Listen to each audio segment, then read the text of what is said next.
ईरानी राष्ट्रपति की मौत से दुनिया के सामने कई सवाल खड़े हुए, लेकिन भारत के लिहाज से देखें तो सबसे बड़ा सवाल खड़ा हुआ वो ये था कि क्या ईरानी राष्ट्रपति के जाने से चाबहार पर अमेरिका ग्रहण लगाएगा और क्या भारत के बढ़ते कदम को अमेरिका रोकेगा।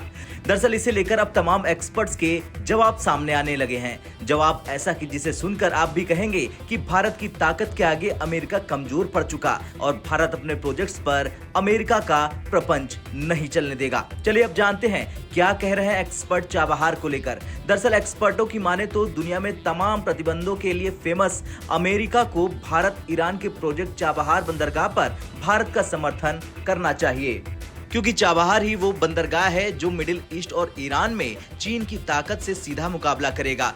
दूसरा ये कि अमेरिका को चाबहार में निवेश को अमेरिकी विरोधी रूप से नहीं देखना चाहिए और अमेरिका को इसे भारत के फायदे के तौर पर देखना चाहिए। अगर ये चीन को पूरी तरह से चुनौती न दे सके तो भी चीनी आधिपत्य को धीरे धीरे कम करेगा। क्षेत्र में भारत के रणनीतिक पुनर्संचार से लॉन्ग टर्म में अमेरिकी हितों को ही फायदा होगा।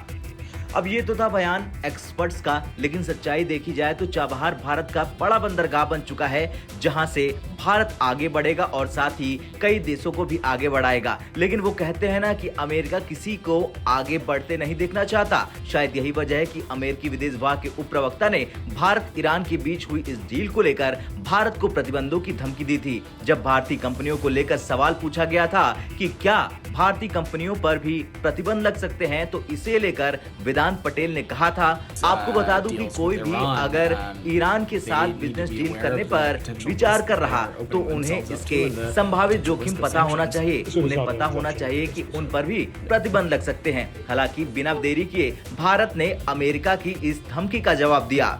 भारत को अमेरिका की ये धमकी जयशंकर को बिल्कुल पसंद नहीं आई, जिसके जवाब में भारत ने अमेरिका को जोरदार जवाब दिया था। खुद विदेश मंत्री जयशंकर ने स्पष्ट तौर पर कहा था, अमेरिका इस डील को लेकर अलग रवैया अपना रहा है।